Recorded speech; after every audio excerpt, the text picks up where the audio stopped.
So the rock and roll riff goes like this.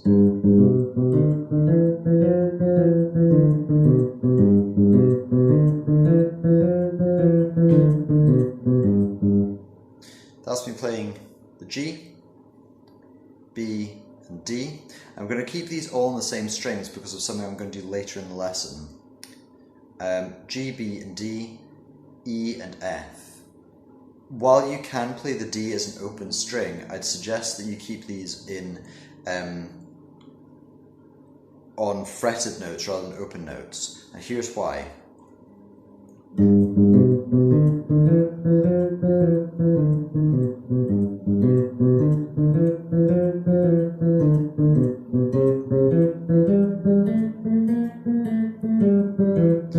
So you'll notice here that it sounded different, but it didn't look like it did anything different.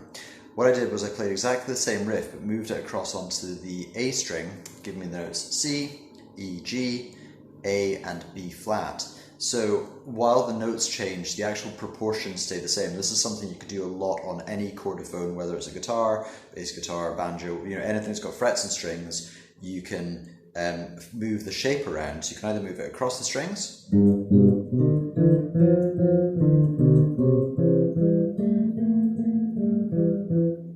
or you can move it up the strings.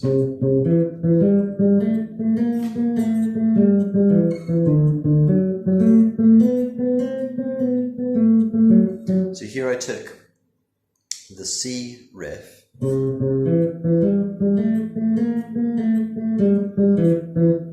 but I moved it up 2 frets, which makes it now into a D riff, as in C, C sharp, D. So if I play exactly the same riff 2 frets up,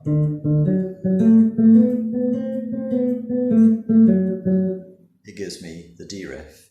So I would suggest that you play this in a chord progression, which is called the 1-4-5 progression, i.e. I'm going to play the G, which is chord 1, 4 times. I'm going to play the chord C, which is chord 4, 2 times. Then I'm going to play a D, which is chord 5, then a C, which is chord 4, and finishing off with the chord G chord there. So it's going to sound like this.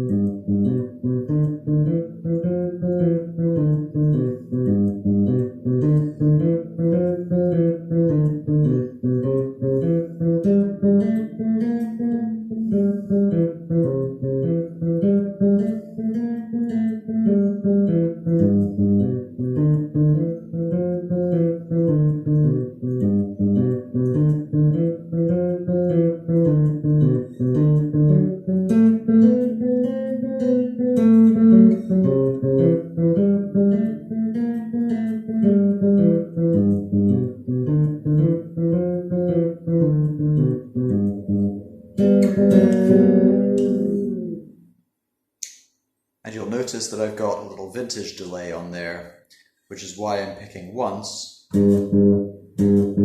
2 notes are coming back. If I start picking more than once with the delay on,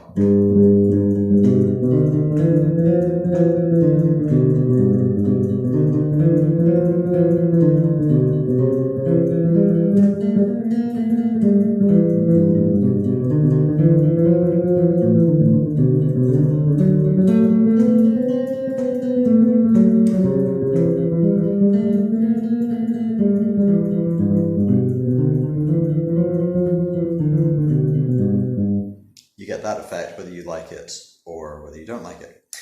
So I've chosen to do this in the key of G, so you can do this on guitar or on bass guitar, which I'll do some other lessons on in due course.